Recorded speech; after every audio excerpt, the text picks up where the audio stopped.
Okay, so welcome to our Youth AI Cohort 12 Pitch Project Showcase. We're really happy you guys are here.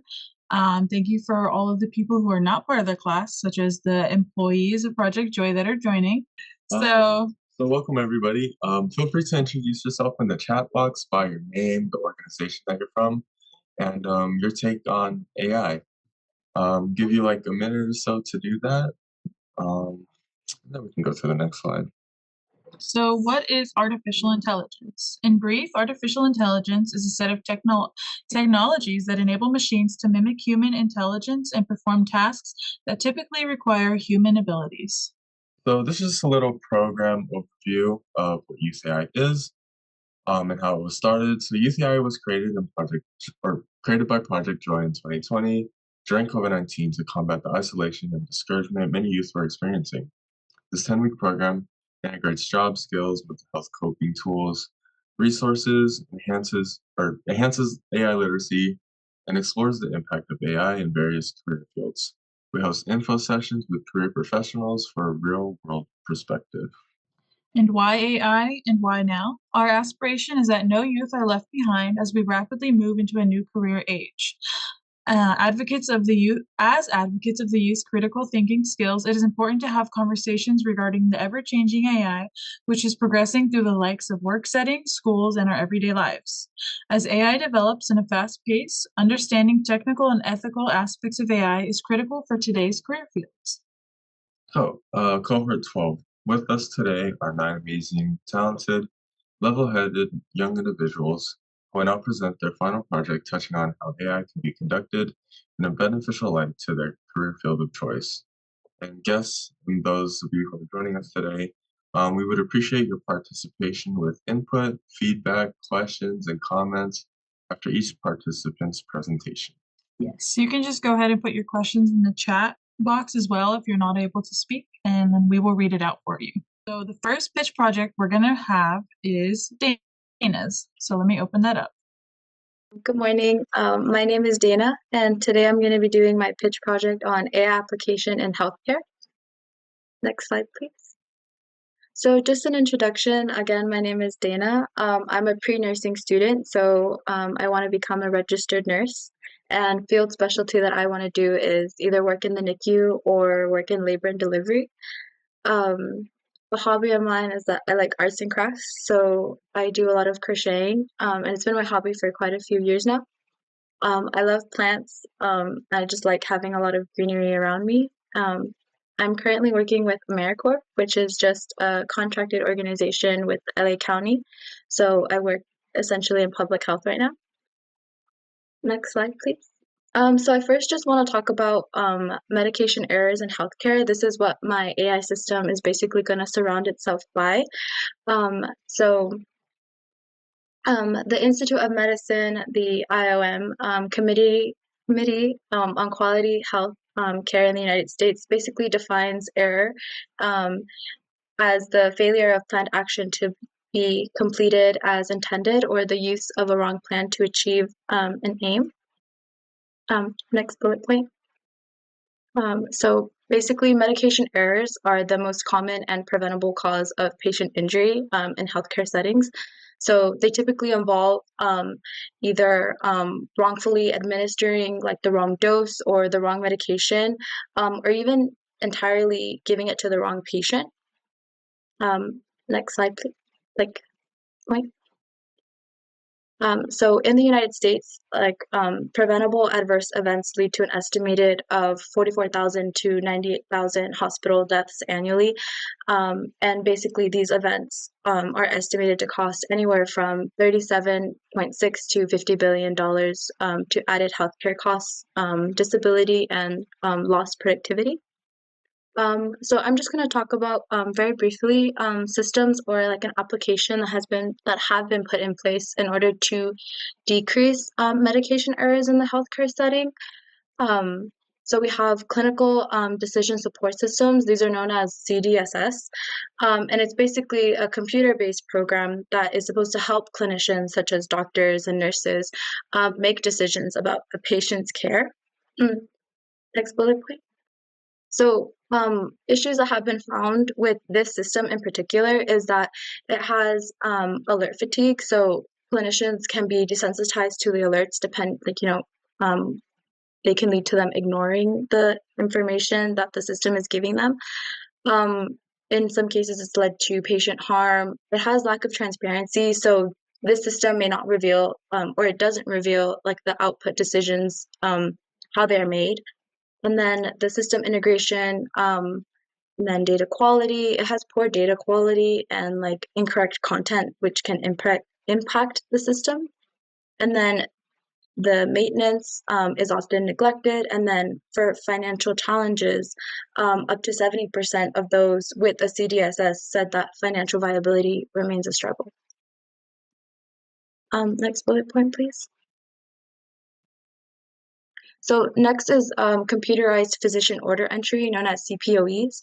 And it's a computer application that allows medical professionals to electronically enter and send patient orders and treatments and diagnostic services.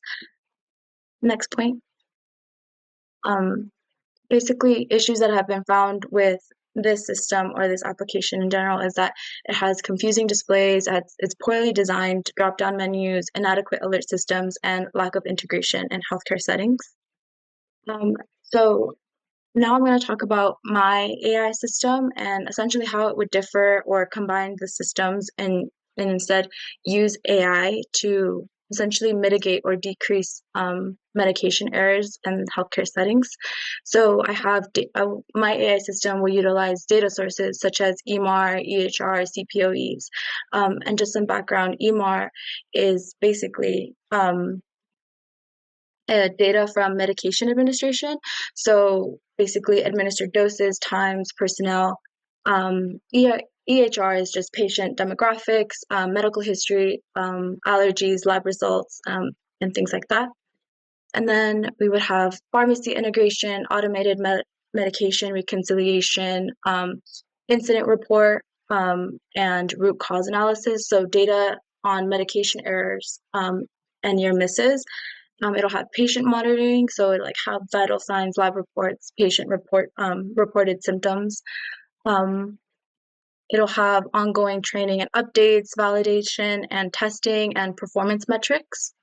And then it will also have natural language processing, which is known as NLP. And basically, it's to have a model which will understand free text prescriptions, clinical notes, incident reports to identify potential medication errors and risks.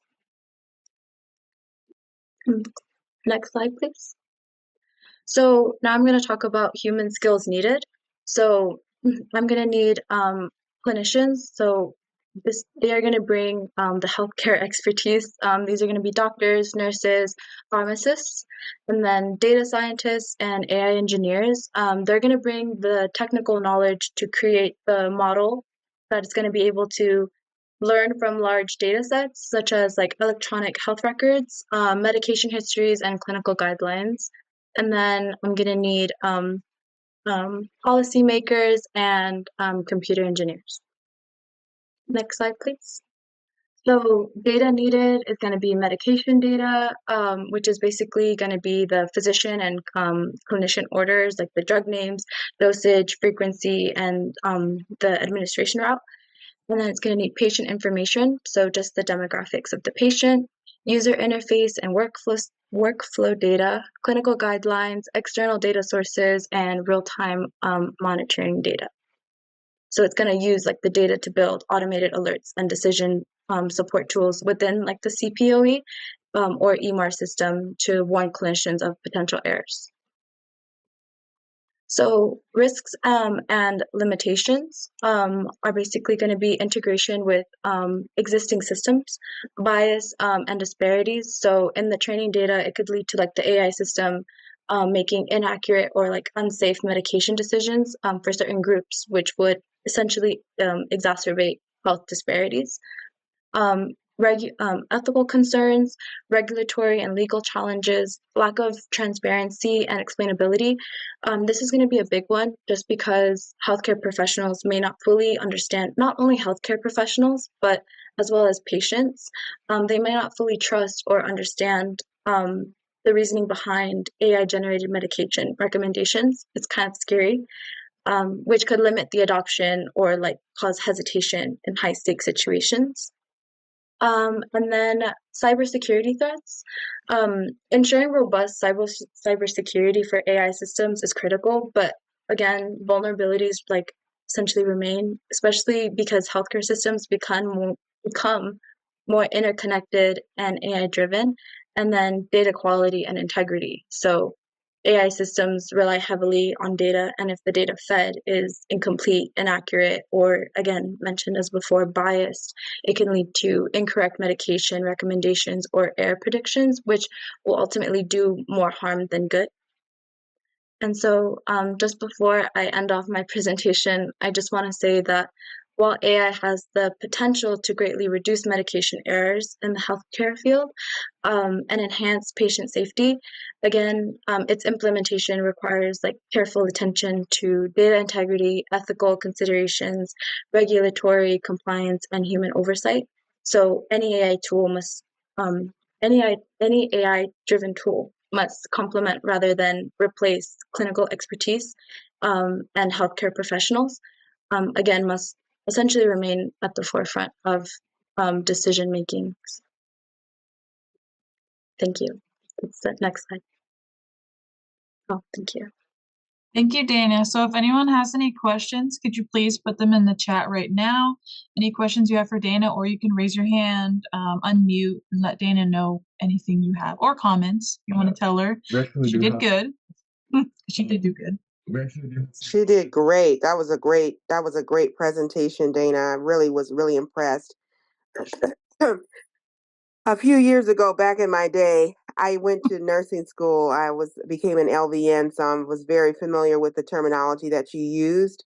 And I think it's a great idea. And I like how you tied in, the ethical concerns that the errors that could be made with bias and things like that. So, you didn't just outline, just the positives, but really concrete cons that could come up against that. But I think it's great. And I think it's awesome to have that recommendation of the application or the AI to say, maybe, this person's blood pressure has been this way for 2 or 3 weeks now.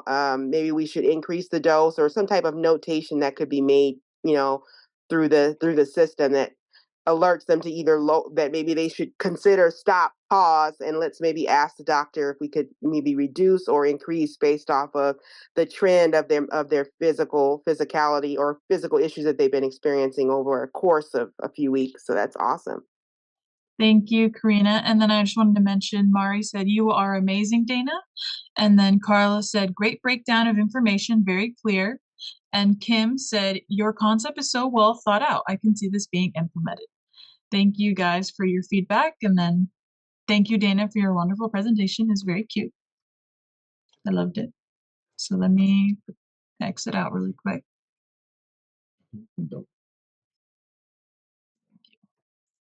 So up next, we have Joanne. Joanne. Hello. Hi, everyone. This is my pitch project, the use of AI in a history classroom. Next slide, please. So first, I just wanted to introduce myself. I'm Joanne, and I'm a 20-year-old college student. With the hopes of becoming a history teacher, I recently graduated from ABC, and then I plan to transfer to CSUN to get my bachelor's degree and teaching credential. And I find history really interesting, and I honestly believe it should be a larger part of general knowledge. As humans, I think we should learn from it, and as a future educator, my goal is for my students to learn from past events, work on their critical thinking, and then gain a strong sense of self. Next slide, please. And when I want to relax, I usually read books. I'm currently reading Animal Farm. And I like to go to the gym, play games, and watch TV shows and movies with my partner or friends. And I also love cats, as you can see. This is my cat Celeste. She's 4 years old, and she's super sweet, and she loves getting pet. Next, please. So on to my idea. I want to utilize AI in the classroom by letting students use this AI tool, which would be an app and website, to recognize patterns from historical figures and events and to be able to successfully retain this information. There'd be 4 ways to use it, where it can provide sets of limitless questions on multiple topics and provide and track progress, eventually becoming more challenging as they get more questions correct. And it would have a simple learning mode where AI can explain difficult concepts that students are struggling with. And then it could also create study guides or flashcards for upcoming tests in the classroom. And then I just wanted to include like a search engine that'd be dedicated to answering any history related questions. Next, please. So I took inspiration from ChatGPT and this website, McGraw-Hill. And that website uses AI to keep track of users' progress. And as a student, I used both of these applications for school, and I honestly found them really helpful. Like ChatGPT explained difficult concepts for me, and they made it simpler. And then the website, the McGraw-Hill, um, you get a lot of exposure practicing with questions, and I just wanted to make an all-in-one tool for students to use.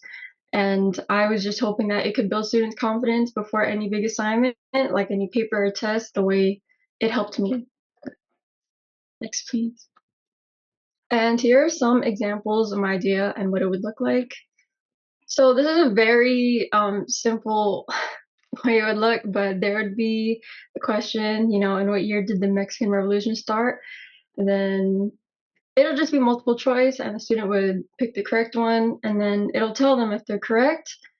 And then since I said it was an app, there's like a smaller version on what I think it would look like on an iPhone. And this would be tracked by AI, and then teachers would be able to see the results of this so that they can see what students are struggling or doing well on. Next slide. And this is the search engine that I was talking about. And then here is a video made by AI. And there's the transcript for anyone who personally just likes to read, or if they have trouble hearing it, just so it's easier and more accessible to everyone. Next, please. And this is a study guide and flashcards made by AI. The study guide would be made and it would have basic points for the student to learn, and there's like focus areas, and the flashcards would be specifically made for whichever areas they're struggling on, but overall it would have like everything that's needed to know on the test. Next, please. So how's my idea different? I believe my idea is unique and better since it would only be for the classroom, and as an app, it's super convenient to use where students can use it on the go, and it would allow the teacher to understand what they need to focus on when it comes to their students. And teachers would also have the help of AI in creating study guides, helping students prepare for tests and grading assignments and tests taken on the website or app. And this would be an all-in-one appliance that would benefit both the students and the teacher, further promoting a learning environment where students can fully understand any topic and retain any information. Next slide. So what I would need an AI program that can take in extensive amounts of history information, like entire history books, and I would also need a program that can organize these large amounts of data into multiple choice questions, flashcards, study guides, and tutorial videos. Next slide. And some limitations and obstacles. I'm concerned about like censored or inaccurate information that can be inputted into the program, or withholding information, so like the whole picture is not being taught, and I wouldn't want to spread misinformation. And the large amounts of data that would need to be put in would be pretty costly, and it could lack the human touch that some students require when learning, so they might not find it as helpful. And of course, if students are not utilizing the tool, it won't provide any help. And what a lot of people say, what you put in is what you get out. So it can only really be helpful if you're actually using it. Next slide. And the human skills needed, I would need app and web developers to create and update the app website often. And then I would want accurate and objective data, information, images, and primary sources input by historians and scholars. I need a lot of fact checking before they put the information in. Like I said, I don't want to spread any information. Next slide. And my future goals after graduating, like I said, I'd love to become a history teacher, and it's because I've been inspired by previous teachers that I learned from, and I would also like to make an impact on the lives of my students. And I believe my pitch project would be incredibly helpful for aspiring teacher like me, because I generally want students to learn without worrying about their grades. It's really sad that I've seen students, they don't really learn anything anymore. They just are hoping to get an A and they just want to pass. And then it goes like right through their heads after that class. So I want to avoid that. And I feel like this AI tool would provide the support that teachers like me need. Next slide. Conclusion, I think my students and AI is becoming a larger part of education, and when utilized properly, it results in students having an easier time learning. Thank you. That's all for me. Thank you, Joanne. And if anyone has any questions or anything like that, please put it in the chat now. Kim did say your creative will be a huge asset to the field of education, or your creativity will be a huge asset to the field of education. I personally think your presentation was really well done. I loved your little mini version on the phone. I thought that was cute that you added that in. I liked your theme, and I like that you did history and education. I don't really see much of that going on for pitch projects, so that was really good. Yeah, I think my favorite part about pitch projects is always the potential limitations slide. I do I really like that you added the lack of human touch, or that you considered that.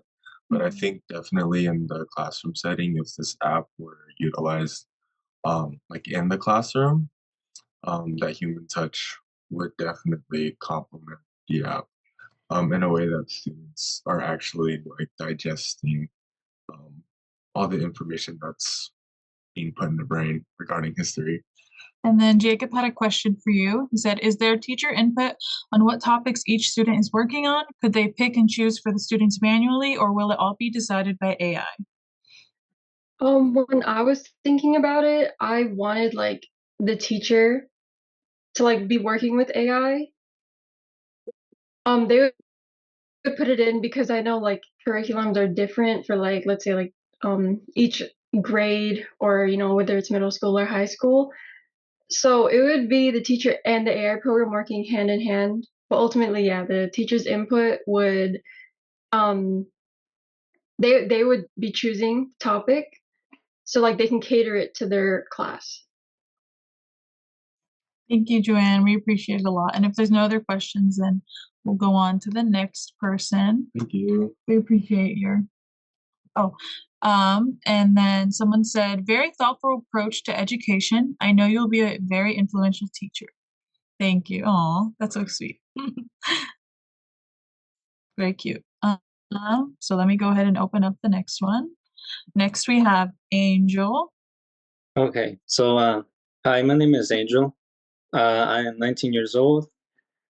My career job goal is to become a cybersecurity analyst. I recently started to meditate. That's helped me a lot with school, with all the stress. I like to play video games. Any genre is fine. Like Mario Kart, Call of Duty, the popular games. I also enjoy walking. It helps me refresh my brain. Helps me also keep back my mind, restart back against my mind. And then also my favorite color is red. Next slide. So my idea is to develop a Cyber Guardian AI. It's an all-in-one cybersecurity app that integrates essential tools into a single, easy-to-use platform. This app is designed to simplify cybersecurity for everyone while emphasizing strong privacy and security through advanced AI technology. With Cyber Guardian AI, users no longer need to install multiple apps or different cybersecurity tasks like password management, antiviruses, or IO monitoring. Instead, everything is consolidated into one cohesive solution. AI in the field of cybersecurity. AI is already playing a significant role in cybersecurity today. AI is used in phishing detection systems by companies like Google. Google's AI scans billions of emails daily to identify and blocking phishing attempts in Gmail. It uses machine learning to analyze email content, sender behavior, and patterns, stopping 99% of phishing attacks. But they they research into your user's inbox, and it's at the cost of privacy. Other uses in AI cybersecurity is also in threat detection. Tools like CrowdStrike use it to analyze network activity and detect ransomware or malware before it spreads. There's also behavioral analysis. AI models can identify unusual user activity, such as logging in from an unfamiliar location and flag as potential threat. For example, like if you log into a different device on a bank, it's going to potentially detect it as unusual. Automated responses. Platforms like Darktrace use AI to respond to detect threats in real time, isolating compromised systems to prevent the spread of an attack. So here's a small example of how it will look the app.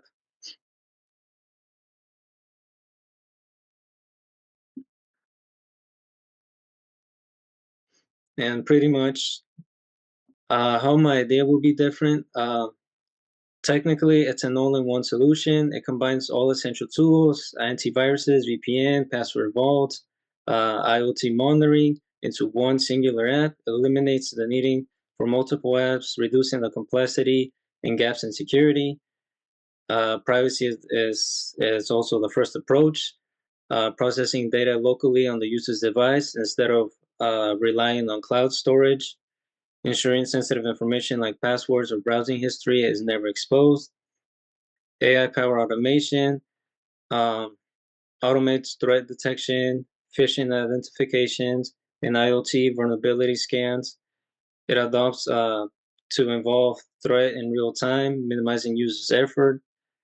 User-friendly interference, designed with simplicity in mind. A scan now button for instant actions, clear alerts and easy to understand notifications, tutorials for non-tech savvy users, adaptive security, learns users' behavior to improve personalized recommendations, and monitors for unusual patterns like unauthorized logins and responses instantly. IoT specific protection, it scans and ensures that all smart devices on the user's network stay safe. Provides recommendations to addresses vulnerabilities, productivity. So in order so I could build this, I need threat intelligence data. I need partnerships with cybersecurity organizations for anonymized data sets to train AI models. Initial funding for app development team salaries and marketing. Partnering with cybersecurity experts and organizations to access cutting edge research and data training, working with ethical AI groups to ensure compliance with global standards like GDPR, which is uh, general privacy securities. So limitations, AI power threat detections may sometimes flag safe activities as threats, false positives, or miss actual threats, false negatives also. Users also may lose trust in the system if they experience frequent inaccuracies. Older or low powerful devices may struggle to run AI algorithms effectively. So in order to build this with human skills needed, I need cybersecurity analysts in order to monitor and update the AI model to keep them effective against new and evolving threats. software engineers to build and maintain the backend systems for the app, ensuring its scalability, speed, and security. I will also require UI or UX designers to create an intuitive and user-friendly interference that creates both tech-savvy and non-tech-savvy users. And then I also require ethical AI advisors, ensures that the app complies with the data privacy laws, the EG or the GRP, and follows ethical standards in AI usage. So how does this align with my future career? My goal is to work in the field of cybersecurity, help individuals and organizations protect their digital assets. I want to create an intuitive and an innovative solution that simplifies cybersecurity for everyone users, bringing the gap between technology and people together. Cybersecurity is often viewed as a complex and intimidating, but my passion is making it accessible, understandable, and practical for everyone. Cyber Guardian AI aligns with vision by interpreting advanced AI technologies into an intuitive, user-friendly app. In conclusion, Cyber Guardian is a revolutionary step forward, simplifying and enhancing cybersecurity. It combines all essential tools into one platform, powered by AI to automate threat detection, secure IoT devices, and provide personalized recommendations, all while prioritizing user privacy. This project reflects my mission to create accessible, ethical, and impactful solutions that address real-world challenges. Cyber Guardian AI aligns perfectly with my career goals and has the potential to transform how individuals and organizations approach digital security.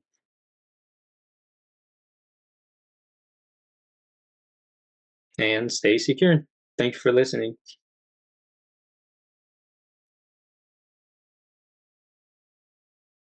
Thank you, Angel. That was really good. And I do apologize for the computer. I think your animations were too strong for my computer, but it was really good.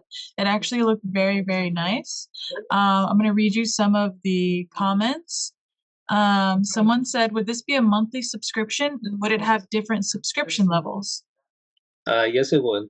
There'll probably be like 3 types of levels, probably depending on how the user wants to spend money monthly or yearly. Like the standard level will technically be like around like $6, very cheap monthly for everyone to be secured, not needing to like worry. For yearly, probably like around 120. The whole entire point is just to keep it simple, cheap, so people could not worry about their systems getting hacked or their data getting lost, and everything stays in the device without needing to go into the cloud. Thank you. And then Karina also mentioned excellent job. And then I'm just going to say I really liked your idea of putting it all together.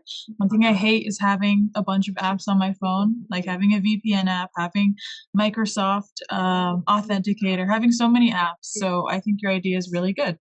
And then Victoria said, excellent concept. So we appreciate it a lot. And then Kim said, thank you for educating us on this important topic. Your presentation was clear and easy to understand. Yeah, I really like I just want to add in, I also agree with Ariana. I really like the idea of a all-in-one app because I know that a lot of people can get really annoyed downloading like multiple like, antivirus apps or like VPNs. But yeah, it is really optimal just to have it all in one app. So Thank you, Angel. Thank you. You're welcome. So up next we have Jacob. I'll go ahead and his right now. Okay, and then Jacob, just let us know when to go to the next slide. Yes. All right, thank you. Sorry, what was that? I said go ahead, thank you.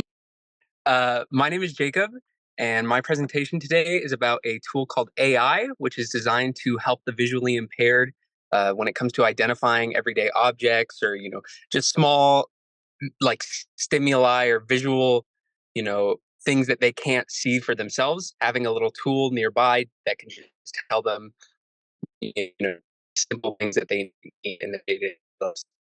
Go to the next one. Here we've just got a table of contents for what the presentation contains. We can go to the next one. So, like I said, AI is a tool designed to utilize AI in order to interpret data from around the person in the world and help the visually impaired with everyday challenges, all at the push of a button. Uh, Although a wide variety of accessibility tools are available, many of them are highly specific, not portable, or extremely expensive. We've created AI in an attempt to remedy all of these issues and hopefully provide a wider array of opportunities to the blind and the visually impaired. Next slide. So, here we've got some statistics on blindness. The Health Organization estimates that somewhere between 40 and 45 million people around the world suffer from blindness. I think a lot of people tend to think that blindness is something that's rare and something that can't happen to them.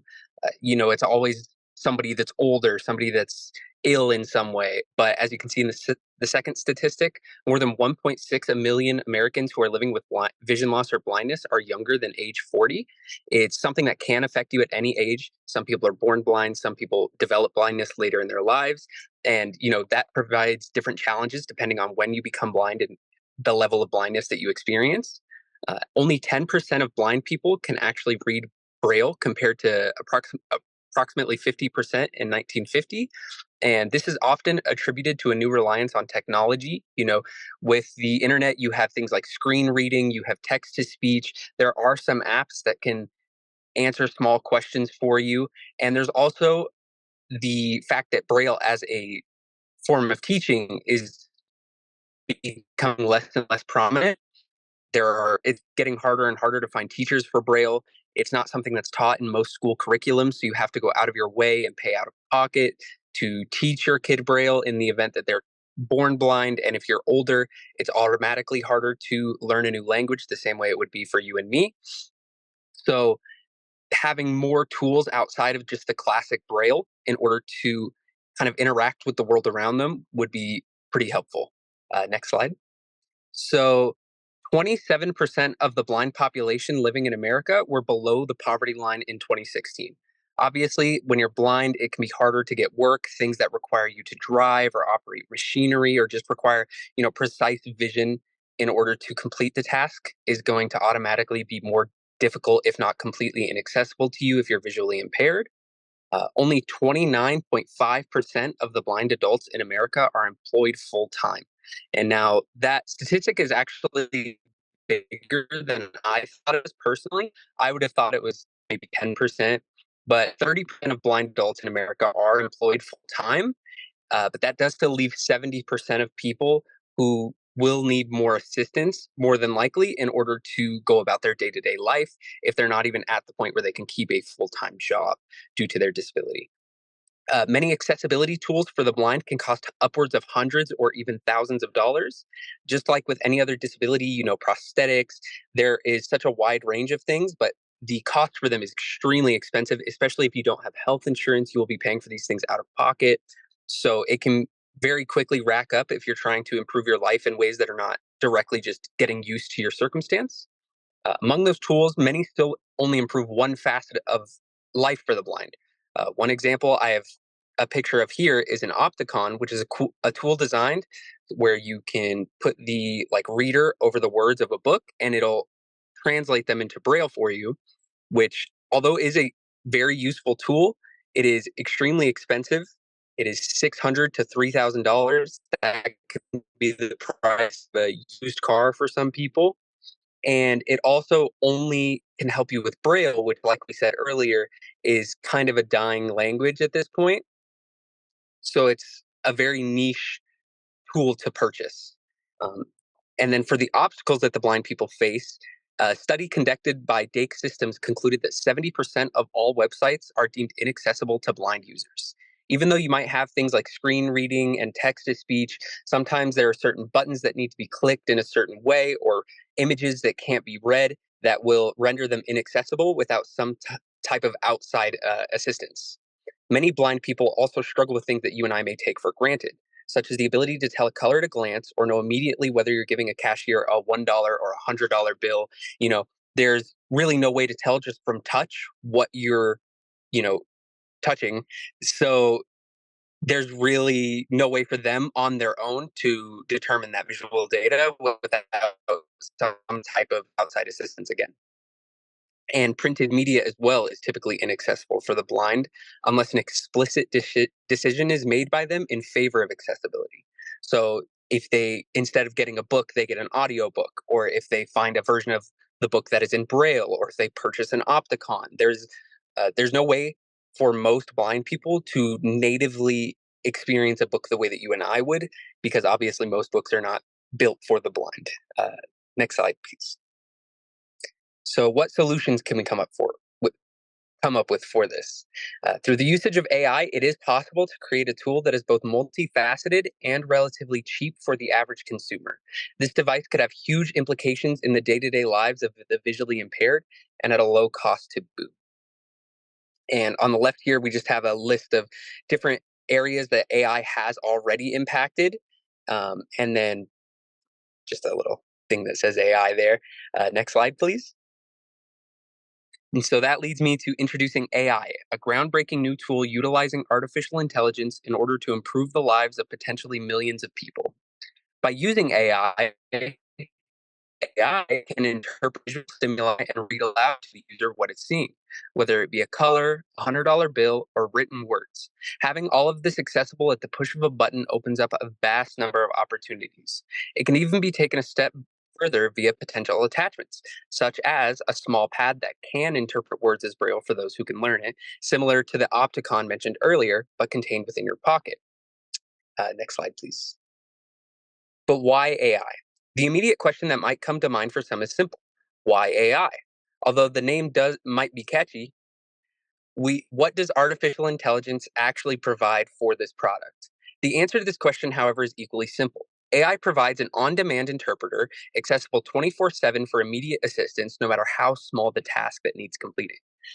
I'm sure you wouldn't want to call a friend at 2 a.m. to ask if what you're holding is red or blue the same way I wouldn't. And then here we have a list of some of the different types of AI that would be useful in a product like this.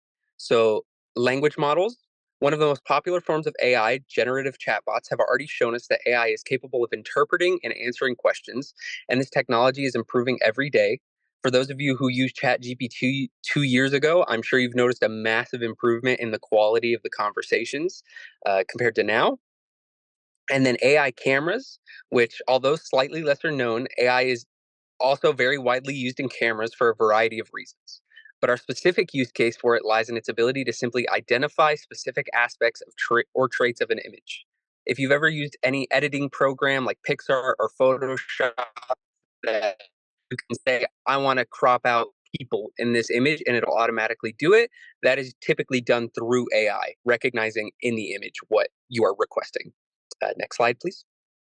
What data would be required for this?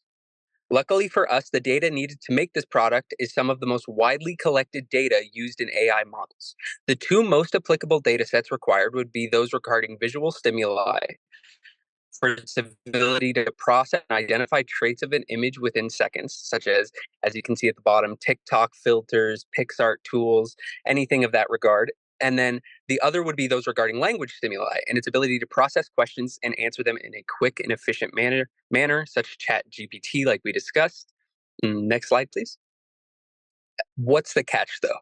Potential problems that would have to be solved include, of course, internet access. Typically, for most AI models, since they are handled server side, you will require internet access in order to use the device.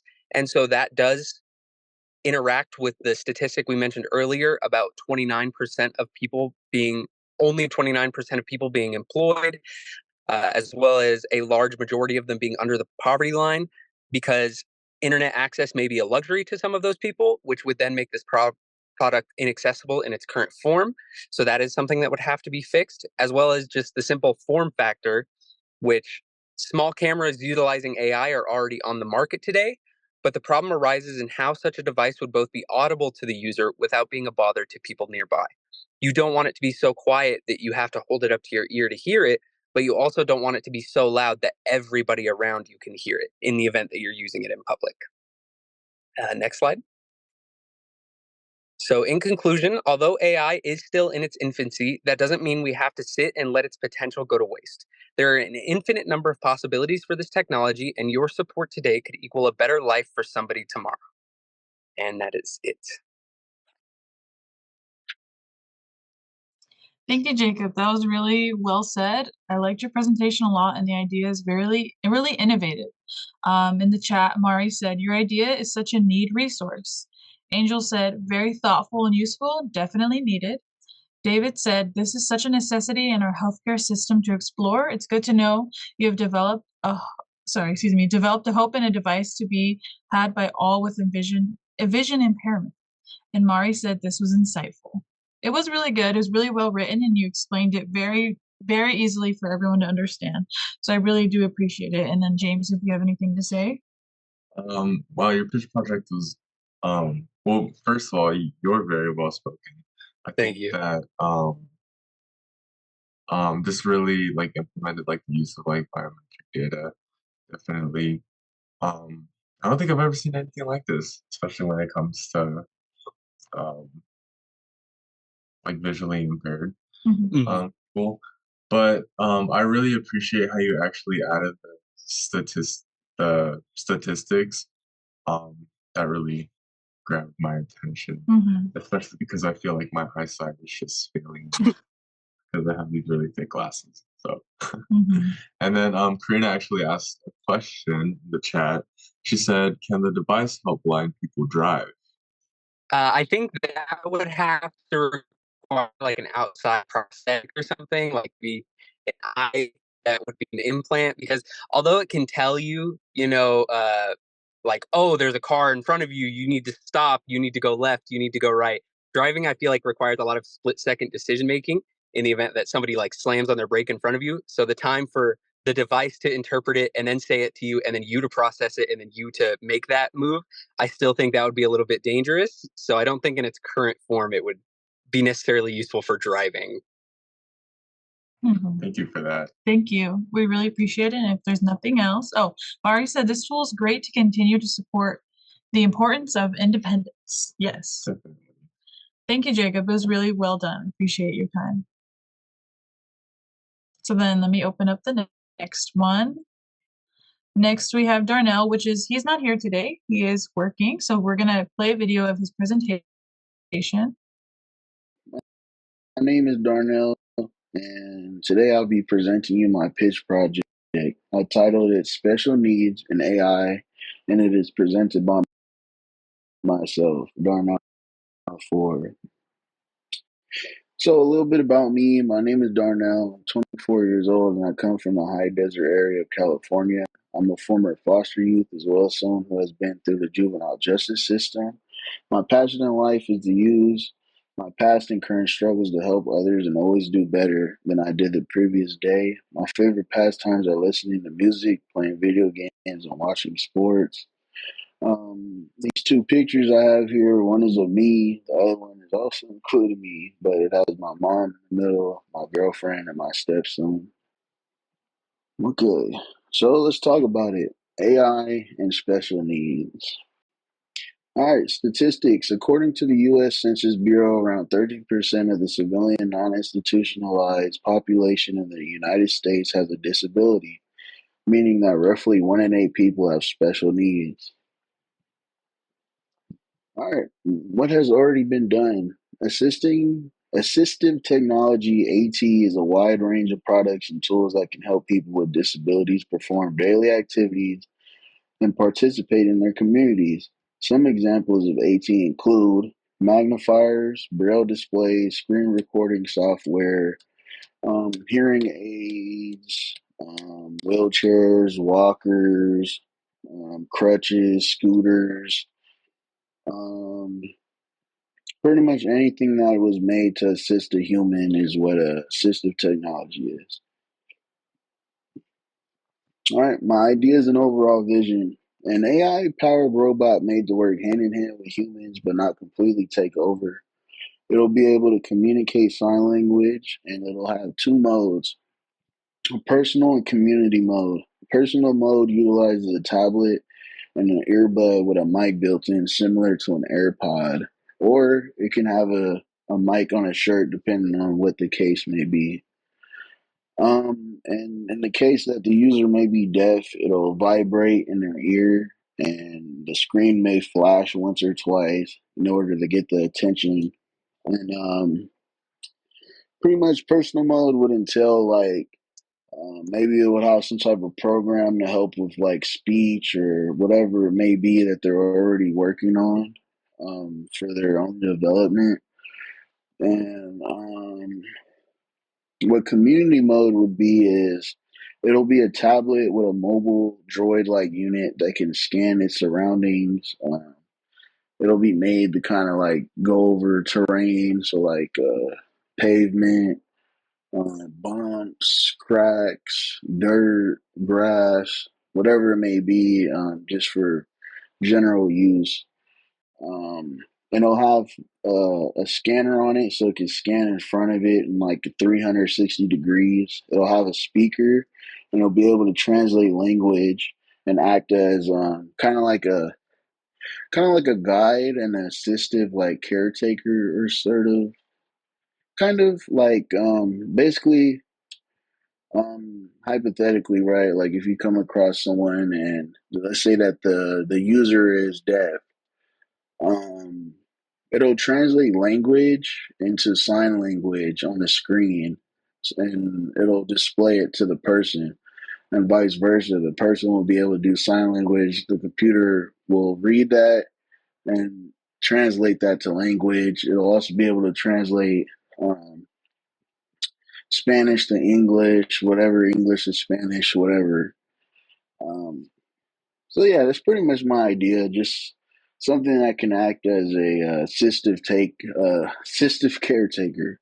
And funny fact is that this picture I have right here on the screen is AI generated, and it kind of brings to life what I'm talking about, almost. So like the sensor, the screen, and I don't know if it's floating or what, but just being able to be mobile. All right, why is my idea unique? I believe my idea to be different for those with special needs and or disabilities based on the fact that this product at its full potential can really do the job of multiple of the things that were mentioned in the previous slide. Also, the ability to be multifunctional can be helpful as a one-stop shop type of item. For example, imagine having the option of buying a screwdriver. With so many different sizes and shapes of screws and bolts, one regular flathead or fillet will not do, so there are kits with swappable bits, so the consumer won't have to keep buying multiple tools. This line of thinking is what drives forth my ideas for this project. Possible risks and limitations. What could go wrong? Another fun fact, this picture on the screen is also AI generated. I wanted it to simulate a robot reaching out to humanity, kind of in like a handshake or a high five or some sort. So it kind of drives the idea of like, making AI something that can be helpful to humans. All right, so what could go wrong? Autonomy and decision making. AI systems may need to make critical decisions for individuals with disabilities. This raises concerns about the autonomy of the individual and the potential for the robot to make incorrect or harmful decisions, particularly in sensitive situations like medical emergencies or personal care. Privacy and data security. These robots may collect and process sensitive personal data about a person's health, behaviors, routines, and preferences. Keeping this data safe and ensuring privacy protection are critical, as breaches or misuse could have serious consequences. Complexity of human needs. Disabilities vary widely, and each individual's needs can be complex and unique. And AI may struggle to adapt to the wide array of conditions and situations it is designed to address. Achieving sufficient accuracy in dissecting and responding to these needs can be challenging. Limited emotional intelligence. While AI can process data and recognize patterns, it still lacks true emotional intelligence. For individuals with special needs, especially those with conditions like autism, intellectual disabilities, or mental health disorders, the absence of emotional understanding and empathy can be a significant limitation. User interface and design. A robot's interface may not be intuitive or suitable for all individuals, particularly those with physical or cognitive impairments. Designing a system that is universally accessible and easy for a diverse population to use is a significant challenge. Cost and accessibility. High-tech robots often come with a significant upfront cost, which may make them inaccessible to individuals who could benefit the most, particularly in underfunded healthcare systems or for people with limited resources. All right, AI and special needs, conclusions and final thoughts. While the potential benefits of AI powered robots for assisting people with disabilities are significant, addressing the associated risks and limitations is a must. Making sure that the technology is designed with ethical considerations, user accessibility, and many safety mechanisms will help solve many of the challenges that come with this type of technology. Also, maintaining a balance between technological assistance and human interaction is crucial to ensuring that individuals with special needs continue to benefit from AI and technology. And that's my presentation. Thank you for watching. I'm thankful for James and Ariana. Thank you for just blessing me with the chance and the opportunity to just come and just spend a little time and just learn and express my own just ideas and beliefs and just kind of my dreams. And I'm thankful for Project Joy. Thank you for your time. I appreciated just being here, and thank you for lending your listening ear. And I hope that y'all have a blessed, peaceful, and positive day. Thank you. So Darnell's not here, but if you guys say anything, I will let him know. That was really good. I'll tell him what you guys said. Maybe I take a picture of the Yeah, chat box James so I will can show it message on him. That was really sweet. His little ending message. Darnell's such a good person. So I'll go on to the next one now. Next is Christian's. He has his slides, and they are the voiceover audio. yeah. But he is here, so go. So once this is over, I'll give him a chance to answer questions too. So let me go ahead. Hello, my name is Christian Ariza, and my presentation is on how AI can be used in a fitness and nutrition app. I chose AI in a fitness and nutrition because not only I do like to work out, I work at a gym and I see that some of the people coming in need of guidance on where to start. When I first started to work out, I also like looking at workout videos to learn. Basically, AI can be beneficial in an app like this for people that are in a fitness journey, looking at some healthy choices in their life. My ideal app needs to be easy to use, be interactive, and give people healthy ideas that can carry on the day-to-day of the use of the app. The idea of having an app like this is that it will custom plan workouts and nutrition for each individual based on nutrition and fitness goals. My idea is an example of AI because of the way it uses the information to generate plans. AI will analyze the data that is submitted, such as workouts, fitness levels, to create an example. It will provide specific exercises, sets, and reps. For an example, squats, lunges includes exercises with weights. This app will gather the data on the progress and suggest on any adjustments to workout routines and show the trends of working out. This includes how many runs, walks, and exercise completed. It can also show the person the majority of the exercise being used. Then on the nutrition aspect, the app will personalize dietary recommendations based on fitness goals.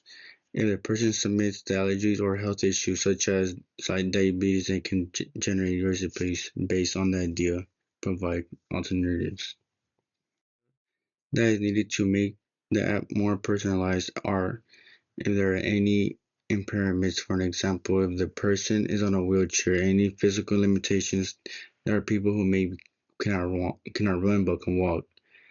Fitness goals, nutrition goals, and other demographics such as height, age, and weight. The more information that is submitted, the more AI checks to generate a personalized plan. As you can see the graph to the right, the more physical activity is collected, along with health, even allergies. With more AI will learn on how to make a plan for you.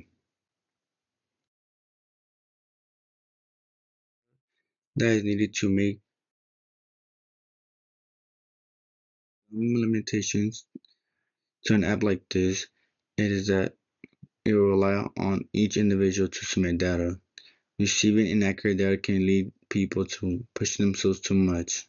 The app will rely on the submission of each person for an example exercise and time that is completed. Another potential limitations that is gathering certain information may be somewhat complex. For example, two different people are the same height but carry the same weight differently. Some may carry more muscle than body fat. Also, if people don't mention any restrictions, then the app may provide the wrong information. This is how I imagine the app, basically guidance on exercise and nutrition guidance. The app can be downloaded on a phone or tablet. It can be used to work out at a gym or even at home. So that was Christian's. Christian, if you're here, if you want to add anything on to your presentation, I really liked it. I like the fitness aspect. I like the Yeah, sorry for the all the audio. points you put in. Sorry for the What was audio. it? Sorry for the audio. I was just very tired. And Oh no, you're okay. yeah, That's I was okay. terrible. I'm so sorry about that. Don't apologize. You did great. I'm very proud of you. I'm very proud of the work you did, and I'm really happy to see how your work came out. And I think you wrote everything really well. So don't say sorry about anything. You did great. I feel Okay. like this would be an app that I would definitely download. Yeah, I think I was half asleep when I recorded that video. That's okay. And then so Karina said fitness. This is what I'm talking about. And then Carla said love the graphics. And then Kim said great job, Christian. I like the understanding of how human interface is still helpful. Great tool and sounds easy to use. Yes, it sounds very simple, and I think that's what a lot of people look for. So thank you, Christian. We really do appreciate it. Good job. And then, who is Up next? next, we have Francisco. Alrighty, let me open. Thank you guys for being patient with my slow computer. Alrighty.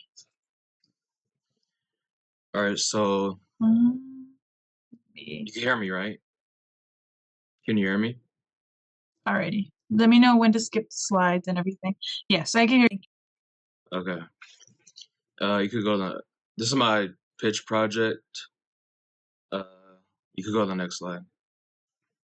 Okay, so about me, my name is Frankie. I'm 20 years old, and I enjoy thrifting. I currently own an online shop named Kuro's Curation. I have gained 10,000 followers for my online shop and made over 600 plus sales. My dream job is to work in the clothing industry. You can go to the next slide. So my idea to create an AI app for the phone that collects all items from your wardrobe and can digitally be worn to choose your outfit.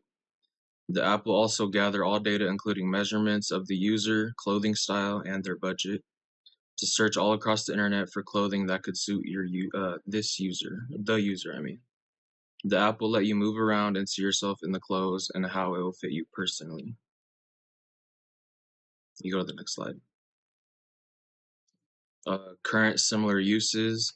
Amazon and other various apps currently have a similar feature where you can view how furniture will fit in your room. It takes the measurements of your room and tries to show you how it will look in real life using your camera. So current similar uses. Another similar use includes websites such as GlassesUSA.com, which lets you virtually try on all different styles of glasses. Why will mine be better? Most of the try-on apps and programs do not take into account your personal measurements and style. My app will calculate data on how different fabrics sit on the body and how they fit plus-size people. Many programs don't cater to people of different body types. I want a diverse app that can cater to everyone and their needs. Here's some examples of how I'd want the app to look. My app will have two main purposes. Here's the first one. Your virtual wardrobe. This will be the main focus. The user will upload pictures and measurements of every clothing item they have. Then when you turn on your camera, the clothes will be 3D and you can try them on. You can make and save your different outfit ideas. Next slide. Here's the second one, your personal shopper. This part of the app will be your personal shopping assistant. After going through all your clothing pictures you uploaded, it will find your style and find similar items online based on your budget. It will also make the items into digital try-ons and let you see if you like it before buying. How is it AI? My idea is AI because one of the features of a digital wardrobe is the incorporation of AI try-on technology. This feature enables users to virtually try on different outfits without physically putting them on. Advanced algorithms analyze your body shape, size, and clothing preferences to provide realistic simulations of how each piece would look on you. My app will need these key items: an AI program that can recognize different types of aesthetics, for example, Y2K, grunge, streetwear, etc. An AI program that can search thousands of clothing websites to find items that may match the user's needs, and data on different trends in fashion for clothes and accessories. The data that I would need from the user is the height, weight, and wardrobe of the user. I would collect all this data by having the user answer a few questions through the Digital Wardrobe AI app, and also have the user upload the pictures of their clothing items. My risks and limits. My creation, just like other apps, will not be perfect. Here are some of the limitations and risks. Startup money for workers who create the app and code it. The app could take months or even years to finish. And people could be scared of data leaks and scared someone is viewing their clothing try-ons. My creation, that was delayed. AI can't work on its own. It needs human touch for errors and critique. I want to implement these ideas completely human customer service. No one likes a robot to answer. HR team and team for data security to prevent leaks of sensitive information. Test runs over the course of months with test users. My career. My app will align with my future career goals of working in the clothing industry. The AI try-on would be an amazing addition for my customers to try on clothes I sell before buying them. Different clothes and fabrics make it hard to know when you purchase online. So thank you, Frankie. That was really good. You explained it well, and I do like your little app idea. I think that would be useful, but for someone like me, I think that would take me years to upload my clothes. But I think that's a really great idea. So if anyone has any questions or comments, please leave it in the chat right now, and I will let Frankie know. I'll read it to him really quick. So Kim said, will AI adjust the size recommendation based on the brand? Some brands run bigger or smaller. And does AI use a photo of the shopper's body, a real photo or a avatar body type? So would it be like a real photo of the person's body or like an avatar? I think it could be either or, like whichever you prefer, I guess. Okay, and then will AI adjust the size based on the brand? Yeah, it will. And then David said, this is good for those into designer clothing and want to know how true to a size a garment would look on them.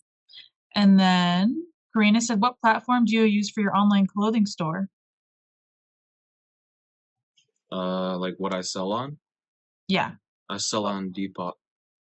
Depop. And then what did you use for marketing? So like how do you market your clothing store? I'll post about it on my TikTok and stuff. And then did you have any, oh, sorry, did you have any startup costs? Yeah, because you have to first get inventory to sell. So whether that be thrifting or just selling your own clothes that you don't normally wear anymore, or you just want to get rid of. Mm-hmm. Okay, well, thank you. We really appreciate it. Thank you. And then, so our next person, Last but certainly not least. yes, last but not least is Tree. So let me go ahead and share his. Thank you, Frankie. Okay, Actually, whenever you're ready. whenever you're ready, just let us know. Okay. And then tell us when to move. Okay. Good morning, everyone. So my name is Tree, and today for the pitch project, I will be talking about AI, specifically in disaster response and emergency management. So for like a natural disaster situation. Next, please. So I am currently a second year student pursuing a computer engineering bachelor's degree at UC San Diego right now. Some of my hobbies are chess and badminton. I found a quote that really resonates with what we're doing in class today, and it reads that humans are the reproductive organs of technology. Picking this project, it was because of my fascination for natural disasters, and because of my major, I wanted to understand more about how AI with appropriate directions can be used as a powerful tool for humans assist in chaotic times. So, a little statistic. So, since 1980, the US has suffered over 400 natural disasters, which has racked us in around $3 trillion in damages. Um, and when breaking it down, it's like more than $1 billion in recovery effort for each event. That comes along with loss of like hundreds of thousands of lives. The current system that we have struggled to handle the massive volume of data that is needed to make fast and effective decisions before, during, and after a disaster. The system will specifically focus on the after part of a disaster. This is the part where AI is going to step in to accelerate the prevention and rescue effort in order to lessen the any fatalities and damages. Next, please. So it's essentially, this is a disaster relief mapping system. It utilizes AI to update in real time, and it's going to show you what are some of the most affected areas, showing flood levels, fire spread, earthquake impact, tornadoes. The purpose of the system is to optimize the allocation of emergency resources. It will help first responders and emergency team to accurately assess the risk and chooses the what areas they need to prioritize first. And it helps to prevent further losses of lives and economic damages. Next, please. So there have been several similar systems that have been developed before. One of them is UNOSAT, which stands for the United Nations Satellite Imagery System, which has been used to help with disaster response worldwide. And then we also have the Google's AI-based flood prediction system, which has actually been put into use specifically in Bangladesh and India, that helps to predict flood and water levels in high-risk areas. What makes this system differ from them is it's going to depend on multiple sources, like the two previously mentioned ones. It's going to use satellite and aerial imagery as well as weather and environmental data. But it will also use localized IoT sensors as well as crowdsourced data, which is basically just social media, to continuously update the situation. Another advantage that it has is that it's going to automatically update and analyze the incoming data,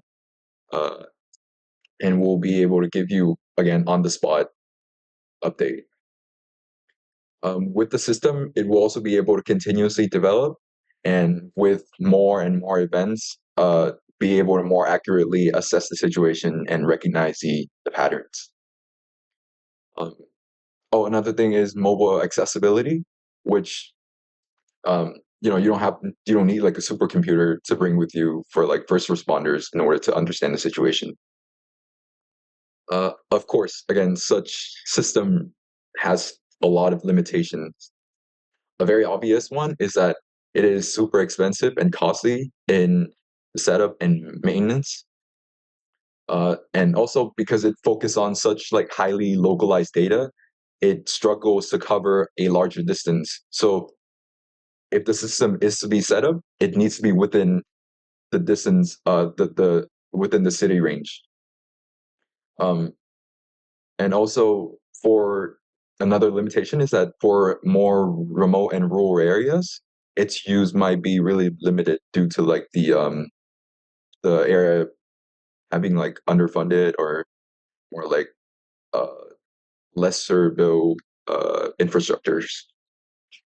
Using media data privacy is of course a concern. There can be vulnerabilities that may be exploited, and also the system may also need to be able to recognize what's misinformation and what's not.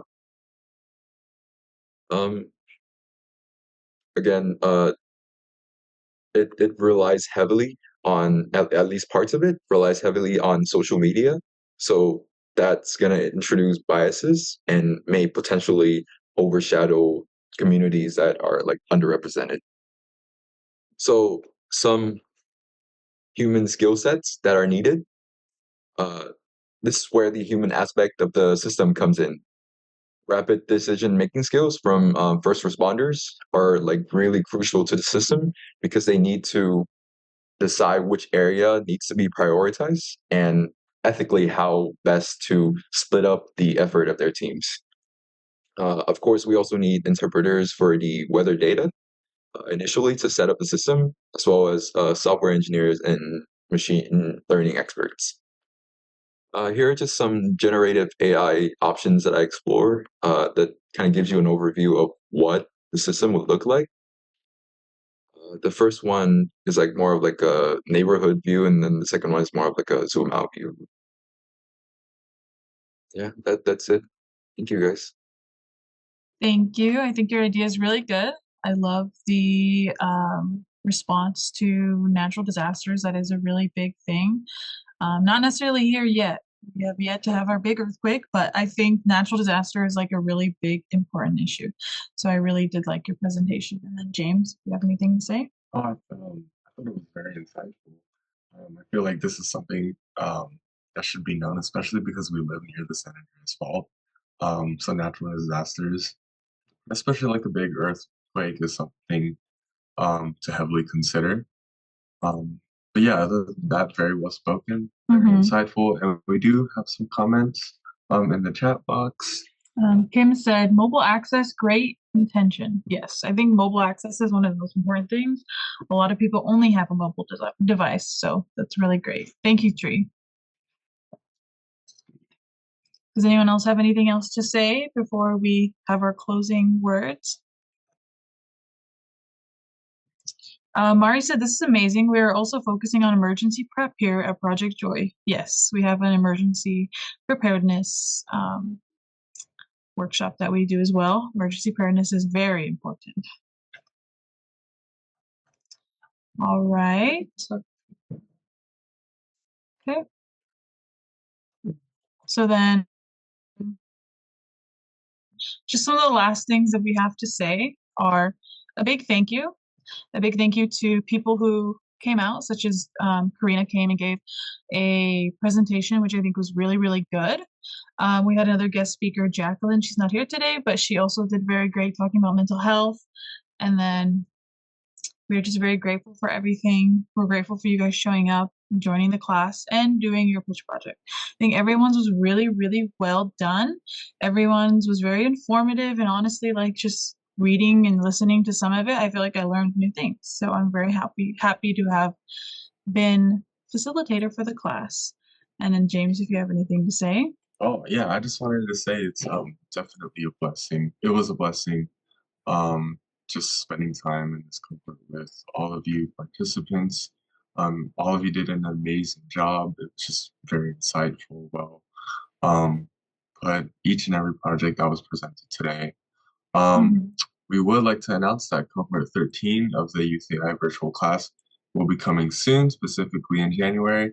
So participants who are here right now, if you know anybody, if you have any friends that may be interested, please let us know. And then if they may be interested, you can reach out to me or Ariana. Our emails are there, and you can just have our phone numbers.